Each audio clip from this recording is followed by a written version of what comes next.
مرد و زن ہیں، مومنات ہیں، مومنین ہیں، پروردگارہ ان کی توفیقات خیر میں اضافہ فرما، مومنین کی صفوں میں ایک دوسرے کے لیے اخلاص عطا فرما، مومنین کو مل کر مخلصانہ تیرے راہ حق میں جد و جہد کرنے کی توفیق عطا فرما۔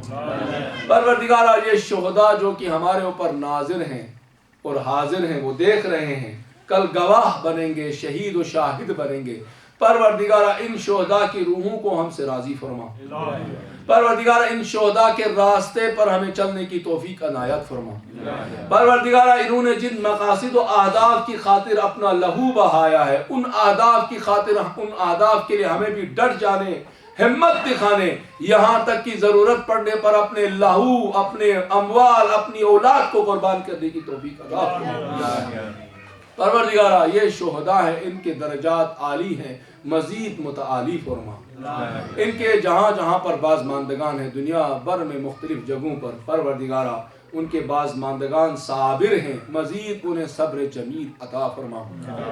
پروردگارہ جتنے بھی یہاں پر بچے ہیں ہمارے، جو یہاں پلنے والی، یہاں بڑھنے والی نسل ہے، یہاں جو نسل پیدا ہوئی ہے، پروردگارہ یہاں کے مفاسد سے ان کو اپنے حفظ و امان میں جگہ عنایت فرما، خاص کر ہماری مائیں بہنیں، پروردگارہ ان کی حیا کی، عفت کی، پاک دامنی کی حفاظت فرما، ہمارے جوان پروردگارہ ان کو نور علم سے منور فرما، شعور و بصیرت سے منور فرما، فی مابین جتنے بھی اختلافی مسائل ہوں اسے عقلانیت، اخلاص اور للہیت کے ساتھ حل کرنے کی توفیق عطا فرما۔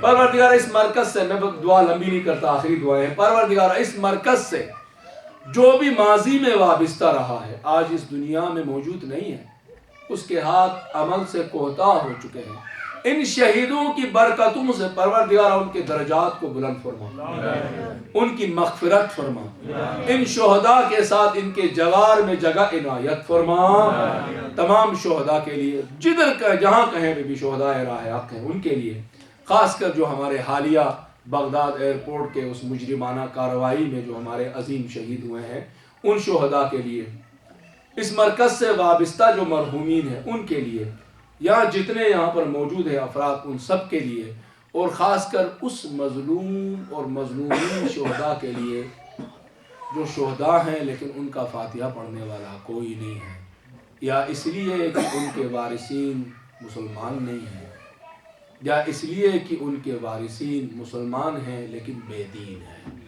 ان شہیدوں کے لیے رحم اللہ من قرأ الفاتحہ۔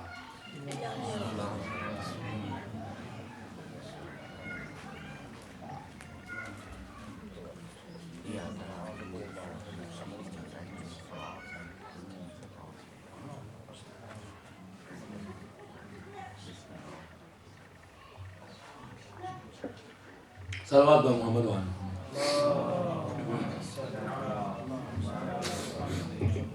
ویسے تو اسکیجول سے ہم تھوڑا کافی لیٹ ہیں، لیکن پھر بھی اگر کسی کے ذہن میں کوئی سوال ہو، اتنی دیر میں نیاز کا اہتمام کر رہے ہیں، تو کسی کے ذہن میں اگر کوئی سوال ہو مولانا صاحب سے کرنے کے لیے، تو میرا خیال ہے 4-5 کویسچن ہم کر سکتے ہیں اس سے پہلے کہ نیاز سر کو اپنی جگہ سے ہاتھ اٹھا کے یا ویسے کھڑے ہو کے آپ سوال کر سکتے ہیں۔ دوستانہ ماحول ہے، کوئی وہ نہیں ہے، میں بھی آپ دیکھیں میں دوستانہ طریقے سے بات چیت بھی ہے ہماری۔ ایک سوال جی جی فرمائیں۔ ایک شہید کے رتبے کے لحاظ سے سوال ہے کہ اگر ہم فار ایگزامپل لیں، دو بھائی جاتے ہیں جہاد کے لیے، جی جی بالکل سیم لڑ رہے ہیں، سب کچھ مخلص، سب اخلاص، سب کچھ سیم ہے، ایک جو ہے وہ شہید ہو جاتا ہے، ایک شہید نہیں ہوتا، تو اعمال جو ہے وہ اختیاری پہ، ان کا اعمال اختیاری پہ اس کا اجر ملتا ہے، تو دونوں ایک اختیار پہ نہیں تھا شہید ہونا، ایک اختیار یعنی ایک شہید ہو گیا، تو یہ کیوں ہے کہ ایک کا رتبہ اتنا زیادہ جو نہیں ہوا اس کا تھوڑا کم، جبکہ باقی سب چیزیں سیم تھی؟ دیکھیں کچھ چیزیں ایسی ہیں جو مقدرات کہلاتی ہیں، اور ایک وہ بات ہے جو آپ نے کہا جس کو کہتے ہیں کہ ظاہراً ہمیں تو ایکول لگے ہیں، دلوں کے راز خدا جانتا ہے، مثلا ہم نے ظاہری طور پر ایکول دیکھا ہے، ان کی نیتوں کے اندر موجود اخلاص کے لیول کا اندازہ ہم نہیں کر سکتے، کیونکہ غیب ہے، یہ ساری چیزیں غیب کی امور میں آتی ہیں۔ ایک تو یہ بات ہے، ضروری نہیں ہے کہ جس کو شہادت نہیں مل رہی ہو وہ اس کی کسی کوتاہی کی وجہ سے ہے، مصلحت الہی بھی ہو سکتی ہے، خدا اس سے کچھ ایسے کام لینا چاہتا ہے جس کے لیے اس کا باقی رہنا ضروری ہے۔ ایک جنگ میں مولائے کائنات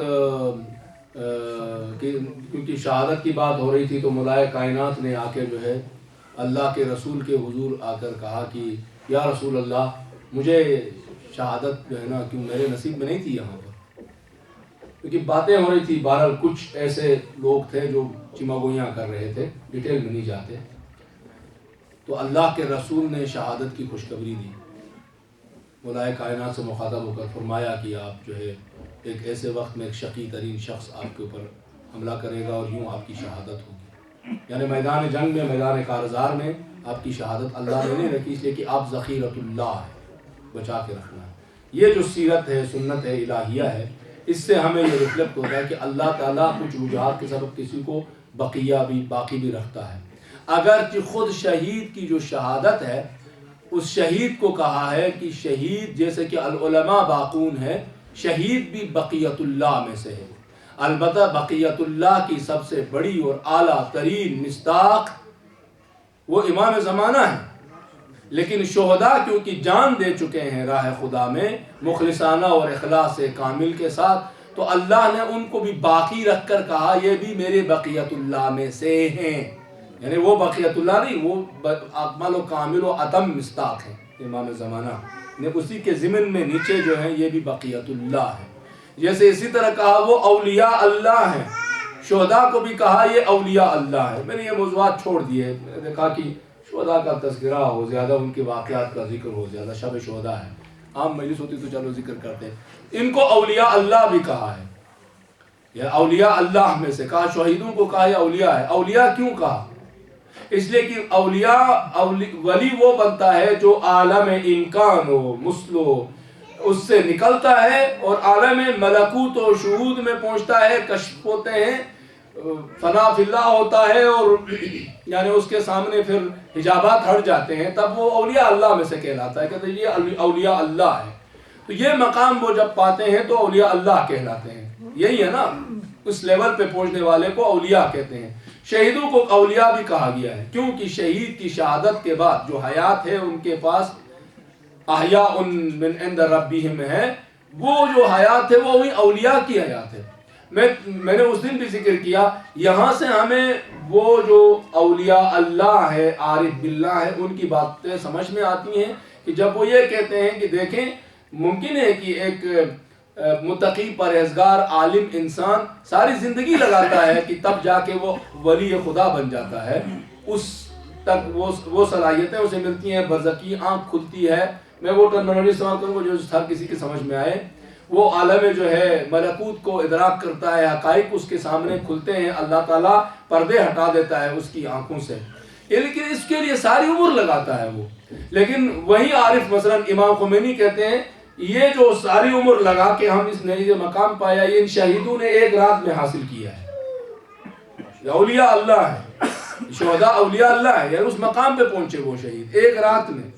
اب دیکھیں جو پورے اپنے وجود کو ہتھیلی میں لے کر کاظمین میں حضرت امام موسیٰ کاظم علیہ السلام کی یا جو ہے عسکریین علیہ السلام کے روزے کی دفاع کے لیے کھڑا ہوتا ہے، پورے وجود کو ہتھیلی پر لے کر وہ، اور پھر اپنے وجود کو فنا بھی کرتا ہے، اور اس فنا کرنے میں سراپا اخلاص ہے، اللہ تعالیٰ اس کے اوپر اس کو یہ مقام دیتا ہے، کہتا ہے اس کو کشف کر دو۔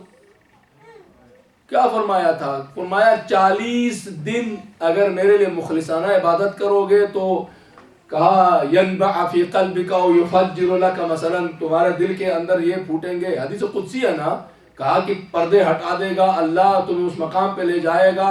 وہیں جو حدیث قرب نوافل مشہور ہے جس میں کہتا ہے کہ میں اس کی آنکھ بنوں گا، کان بنوں گا، ناک بنوں گا، وہ قرب نوافل والی حدیث جو مشہور و معروف ہے، تو وہ اللہ تعالیٰ ایک عام آدمی کے لیے کہتا ہے، یہ تو سارا وجود دے چکا ہے اور سراپا اخلاص ہے۔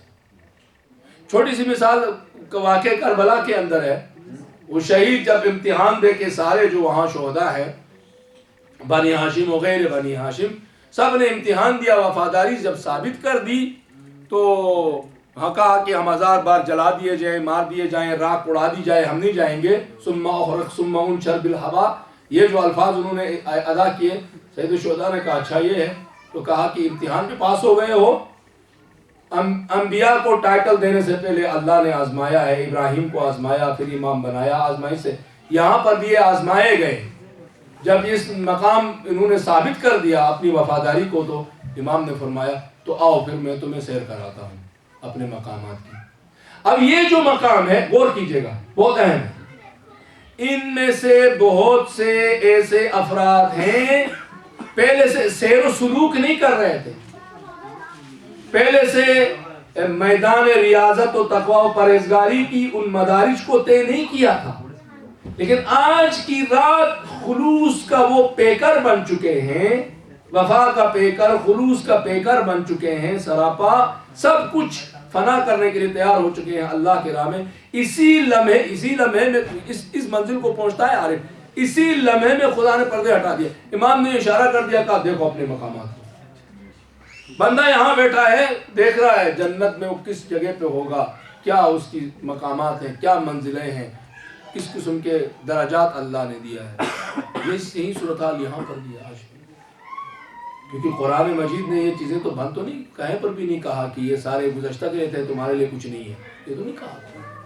جی سر جو یہ شہداء ہیں جس طرح آپ نے مثالیں بھی دیں، ایک طرف تو یہ ہمارے لیے سمجھیں ایک نمونہ ہے یا ہمیں ان سے سمجھیں انسپریشن ملنی چاہیے، لیکن یہاں رہتے ہوئے جس سچویشن میں ہم لوگ ہیں ایک طرح سے مایوسی بھی ہوتی ہے کہ کہاں وہ لوگ کہ وہ اس محاذ پہ ہے یا انہیں وہ مواقع ملے، اور ہم لوگ یہاں پر بالکل یہ مختلف زندگی گزارے، ہمارے پاس تو کوئی چانس ہی نہیں ہے. تو اس سے ایک طرح کی مایوسی سی بھی آتی ہے کہ کہاں وہ لوگ اور کہاں ہم کو کسی سمجھیں. دیکھیں بہت خوبصورت سوال کیا کہ جو لوگ جو ہے نا ایسی سچویشن میں نہیں ہیں کہ شہادت انہیں ملے، آرزو رکھیں. کیونکہ شہادت جو ہے نا، شہادت کی مختلف شکلیں ہو سکتی ہیں، مختلف درجات ہو سکتے ہیں، احکام شرعی و فقہی کے اعتبار سے بھی، اور مقام و ثواب اور اجر و منزلت کے اعتبار سے میدان مارکے سے باہر ہونے کے باوجود اس درجے کو حاصل کر سکتا ہے. میں کچھ حدیثیں سناتا ہوں جو تقریر کے بیچ سے میں نے ہٹا دیا اور شہداء کے تذکرے کی خاطر. تو دیکھیں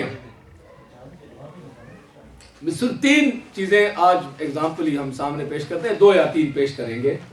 فرمایا کہ دیکھیں وہ عاشق، میرے خیال میں اگر چاہیں تو کیمرے سے بعد میں ڈیلیٹ کر دیں، کیونکہ اگر ان میچور بچوں کو یہ یا ان کے ہاتھوں میں لگ جائے تو اس کا کہیں اور مطلب نہ نکالیں. میں زیادہ ڈیفینیشن نہیں دیتا ہوں. وہ مخلص عاشق جو عفت و پاک دامنی اور حیا اور پرہیزگاری اور تقوی کے ساتھ اس دنیا سے مرتا ہے وہ شہید ہے، اس کا درجہ شہید کے برابر ہے. اس کو میں نہیں کھولوں گا. اب آتے ایک اور طرف، وہ مومن، وہ عقیدتاً جو ولایت کے اوپر ایمان لا کر اپنے عقیدے کو مومن کے زمرے میں داخل کر چکا ہو، کردار و عمل میں ولایت کے پیچھے چل کر ان کے سیرت پر عمل کر کے عملاً بھی مومن بن چکا ہے، کمپلیٹ ہو گیا ہے اس کا ایمان، دونوں پارٹس اس کے کمپلیٹ ہیں. اور اسی حب اور محبت اور اسی راستے میں اگر نارمل موت بھی مرتا ہے تو شہید ہے. من مات علی حب آل محمد مات شہید. حدیث ہے یہ حدیث تشویقی نہیں ہے، ذہن میں رکھیں، میں نے ایک دفعہ ڈیفینیشن دی ہے. یہ حدیث فضیلت بیان نہیں کرتی، اب یاد آئے گا آپ لوگوں کو، حقیقت بیان کر رہی ہے. کچھ حدیثیں ہیں نا وہ کہتے ہیں حدیث تشویقی، شوق دلانے والی حدیثیں، موٹیویٹ کرنے والی ہے. یہ موٹیویٹ کرنے والی حدیث نہیں ہے، سچ مچ میں وہ شہید مرا ہے. مطلب کیا؟ شہید کا درجہ ملے گا. مطلب کیا؟ احیاء من عند ربهم یرزقون. شوق دلانے والی بات نہیں. ہاں درجات اوپر نیچے ہو سکتے ہیں، اس میں کوئی شک نہیں ہے. درجات کا آگے پیچھے نہ کہ من مات علی حب آل محمد مات شہیدا. دو کتنی چیزیں ہو گئی؟ 2 ہو گئی، میرے خیال میں کافی ہیں. میرے پاس ایک اور بھی حدیث ہے کہ چلیں یہ آخری سمجھیں اس کو. چوتھے امام نے فرمایا ہمارے لیے محمد وعلی محمد صلوات اللہم صلی علی محمد وعلی. میں نے ہمارے لیے کیوں کہا؟ کیونکہ عصر غیبت امام سے پہلے جتنی اقوام گزری ہیں نا وہ بیچاری اس سے محروم ہیں. 12ویں سرکار کی غیبت کے پیریڈ میں جو لوگ جی رہے ہیں، یعنی ہم سے پہلے عصر غیبت سے لے کر ابھی تک اور آگے انشاءاللہ کہ ظہور جلدی ہو جائے اور دیر نہ ہو جائے. انشاءاللہ دیر نہیں ہوگی. فرماتے ہیں چوتھے امام من مات، غور کیجئے گا، من مات علی مولاتنا فی غیبتی قائمنا آتاہ اللہ اجر الف شہید مثل، غور کیجئے گا عربی الفاظ میں بڑے آپ کو مزہ آئے گا، مثل شہداء بدر و احد. نارمل شہداء کی بات نہیں ہو رہی ہے، نارمل شہید نہیں، نارمل شہید نہیں. وہ درجہ کہاں سے کہاں چلا گیا؟ شہداء اور احد اور بدر کے شہیدوں کی طرح. بس اتنا نہیں، 1000 شہیدوں کے برابر. سن میں آ رہے کیا کرنے سے؟ عصر غیبت میں کچھ کرنے سے. وہ کریں گے تو اب پتہ چلا. میں دیکھو یہ ایسے کمپیریزن نہیں کرنا چاہے، ایسے تقابل نہیں ہونا چاہے، میں ویسے ایک جنرل کہتا ہوں. ممکن ہے کہ ایک شخص عصر غیبت میں یہ عمل کرے کسی دور کسی جگہ میں بیٹھ کر اور میدان کارزار میں بیٹھے ہوئے شہید سے بھی آگے چلا جائے، بجائے اس کے کہ گولی کھائی ہو یا گردن کٹوائی ہو. پاسبلٹی ہے ان پرنسپل، ہاں جی پاسبلٹی ہے. تو اب سنیں ترجمہ. چوتھے امام نے فرمایا من مات، جو مرے، علی مولاتنا فی غیبت قائمنا، ہماری ولایت اور مودت کے اوپر کس وقت؟ عصر غیبت میں، ہمارے قائم کی غیبت کے زمانے میں. کیسے نسبت دی ہے امام نے؟ غور کیجئے، فی غیبت قائمنا، ہمارے قائم. کتنی چاشنی ہے اس کے اندر. چوتھے امام زمانہ کو کس انداز میں مخاطب کر رہے ہیں؟ ہمارے قائم، ہم میں سے جو آئے گا. یہ کتنی چاشنی، محبت، نسبت کس طرح دے رہے ہیں چوتھے امام زمانہ کو. کہتے ہیں قائمنا آتاہ اللہ، تیرا خدا اسے عطا کرے گا اجر 1000 شہید، 1000 شہیدوں کا ثواب. کون سے؟ مثل شہداء ہے بدر کے شہیدوں کی طرح، مثل شہداء احد کے شہیدوں کی طرح. بس مودت کا تقاضا کیا ہے؟ مودت کی علامت کیا ہے؟ دونوں کا ایک جواب ہے. فرمایا قل ان کنتم تحبون اللہ فاتبعونی. معیار یہ ہے.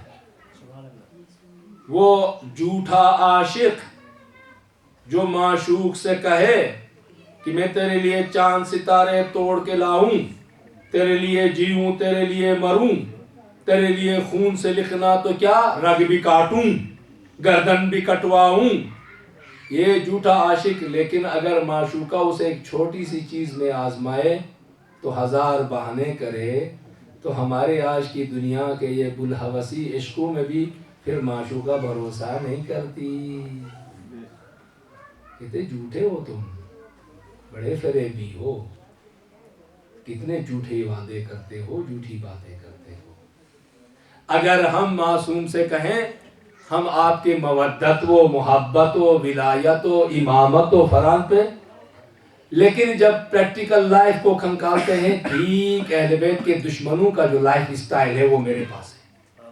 ہاں جی، یزید مکار کا مجموعہ، مکاری کا مجموعہ، فراڈ یزید، دھوکہ بازی یزید، جھوٹ یزید، بھائی کو لڑانا یزیدیت کا کام ہے، لوگوں کی شخصیت کشی کرنا یزیدیت کا کام، حرام و حلال کو دیکھے بغیر کمانا یزیدیت کا کام۔ یہ سارے میں کروں پھر کہوں میں آپ کا عاشق ہوں، تو یہ وہیں والی وہ معشوقہ والی بات ہوگی۔ تو فرمایا اچھا یہ اس صورت میں ہے کہ مودت ایسی ہو جو چھلک کے نظر آئے۔ اگر اندر وہ کہتے ہیں کہ اگر کسی مکان کے اندر روشنی ہو تو دور کھڑے ہوئے کسی شخص کو بھی اس کی سوراخوں سے، روشن دانوں سے، کھڑکیوں سے جو روشنی باہر آتی ہے وہ کہتا ہے روشنی ہے وہاں پر۔ اگر کسی کے اندر مودت اہل بیت ہے تو اس کی کردار سے، اس کے حرکات سے، اس کی گفتار سے، اس کے اٹھنے بیٹھنے سے وہ چھلکتی ہے، اخلاق سے چھلکتی ہے۔ پرانے زمانے پتہ کیا کہتے تھے؟ جب بازار میں کوئی شخص آتا تھا، کوئی کہتا تھا کہ مجھے یہ خریدنا ہے، کتنے کا ہے؟ تو وہ کہتا تھا یہ اتنے درہم کا، دینار کا۔ کہتا ہے تو فلاں جو تمہارے بغل میں دکان تھی وہ تو اس کی جو قیمت بتا گیا۔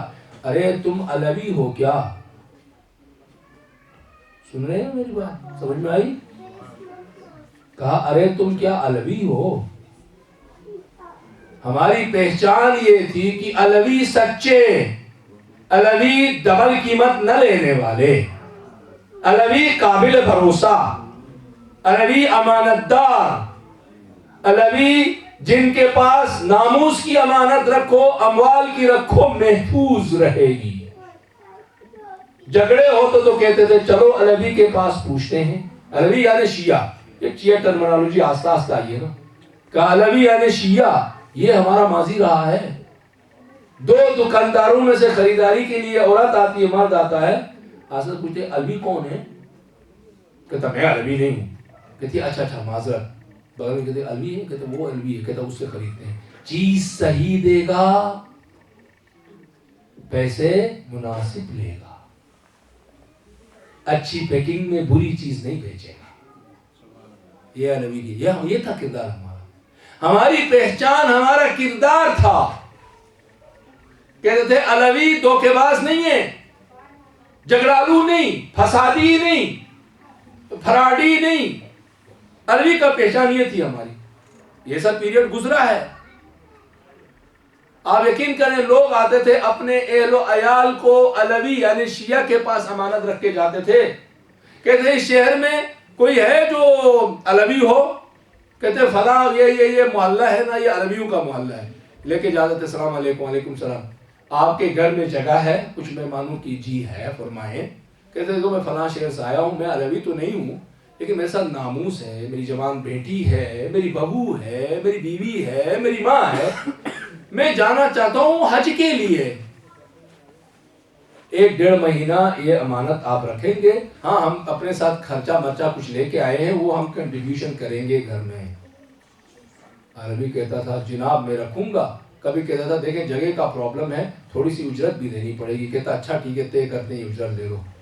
اجرت طے کرتے تھے لیکن وہ آگے سے نہیں کہتا تھا میری ناموس کی عزتیں محفوظ رہیں گی نا، پتہ ہے علوی ہے، غیرت مند ہے۔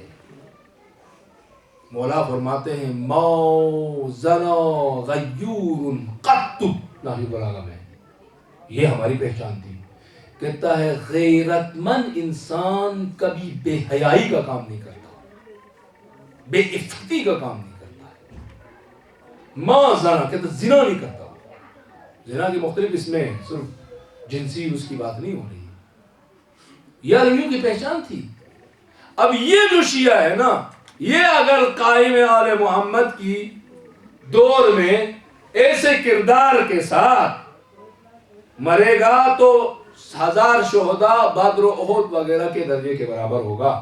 نہ یہ کہ وہ جو دعوے کرتا ہے صرف اور صرف جھوٹے دعوے. میں نے کہا دنیاوی میں بچے نہیں مانتے. آج کل تو بچے بھی, اگر آپ بچے کو ایک ہی چیز کے بارے میں بار بار آپ غلط بیانی سے قانون آگے سے وہ کہے گا بابا جھوٹ تو نہ بولا کرو کم سے کم.